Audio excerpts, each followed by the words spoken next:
Hey guys, Mrs. Traver here. Today we're going to talk about the pi ratio as well as circumference and area of a circle. Our learning target for today is that you can use area and circumference formulas for the circle of radius 1, and you know you'll be successful when you can use the radius or the diameter to find the areas or circumference. Let's jump in. I want to show you some vocab first. So I want to show you a circle, and it's got center C, and it's got points A and B on the exterior of the circle. Now first off, I want to mention the radius, which is notated by a lowercase r.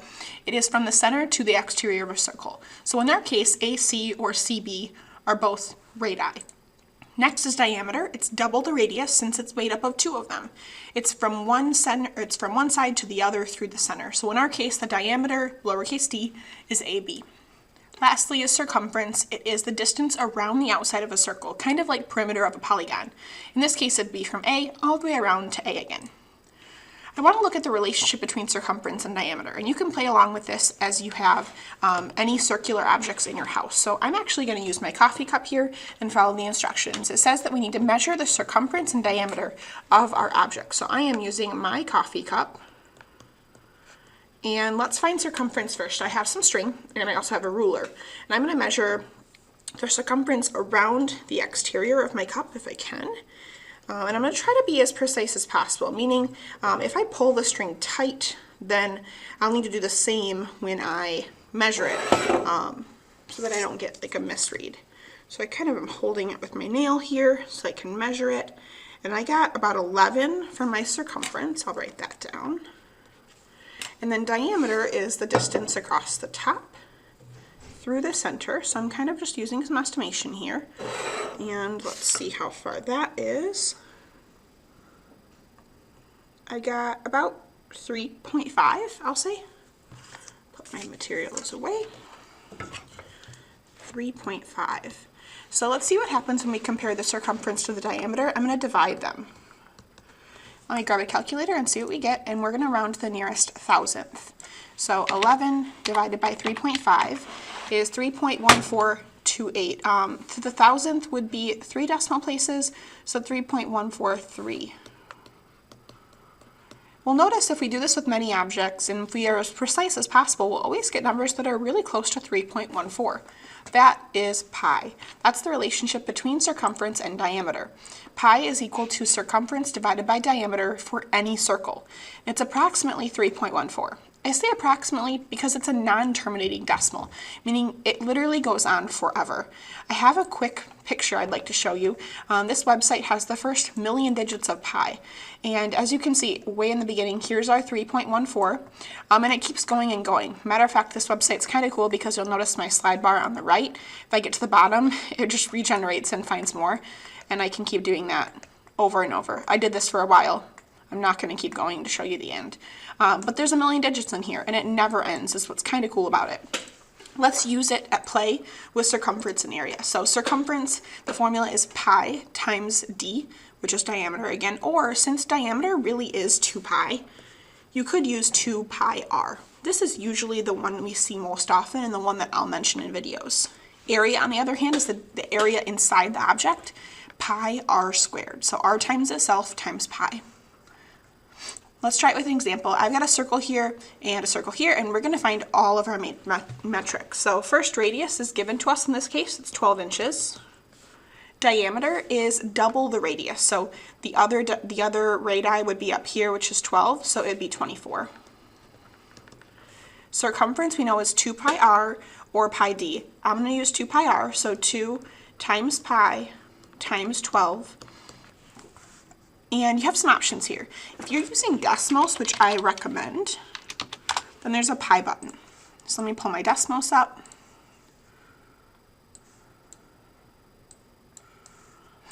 And you'll see there's the pi button. So I can do 2 pi r, just like that. 75.39, or really 75 we'll just say 0.4. Since this is in inches, circumference is also in inches. And then let's do area. It's pi r squared. So pi times 12 squared. Let's grab Desmos again.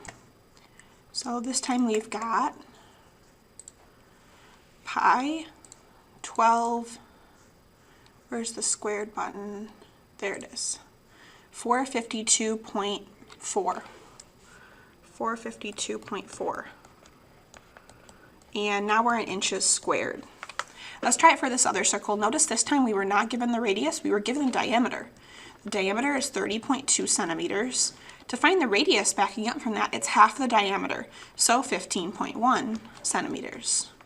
The circumference is 2 pi r, so 2 times 15.1 times r.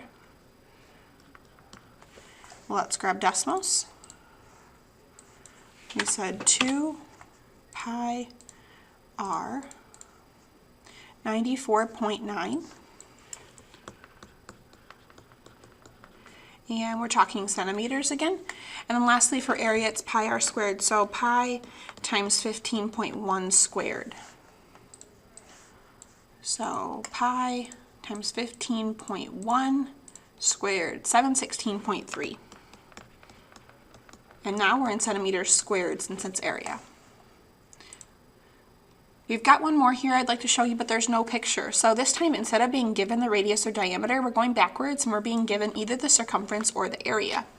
So let's kind of backwards track this. We know circumference in this case is 2 pi r or pi d. So those are the two ways we could calculate circumference. And I can tell pi is here and d is here. So I actually can go backwards and diameter must be 30. And therefore radius is 15 since it's half that. Area is the last one we have to find, pi r squared, and r is 15. So pi 15 squared. Let's grab our calculator again. Whoops. Open that back up. Pi 15 squared, 706.9. Now let me take a minute to pause and mention, when we have an answer like this, 706.5, this is the approximate answer. And we have an answer like this, 30 pi, that's the exact answer. So if you leave the pi in the answer, it'll be exact. Like this one, we are given the exact amount, 49 pi. The approximate answer is if I were to be given instead, 49 pi is about 153.9. Those are the same thing, different way to write it. Let's backtrack with this one. I know area is pi r squared. 49 is r squared, so therefore r must be 7 since 7 squared is 49. So r is 7 and diameter is double that, 14. Then we can use circumference formula, 2 pi r to get 14 pi, which again is the exact answer. And then let's get the approximate answer as well, 14 pi, 43.98, so about 44. That's all I've got for today's video, guys. I will see you next time. Bye.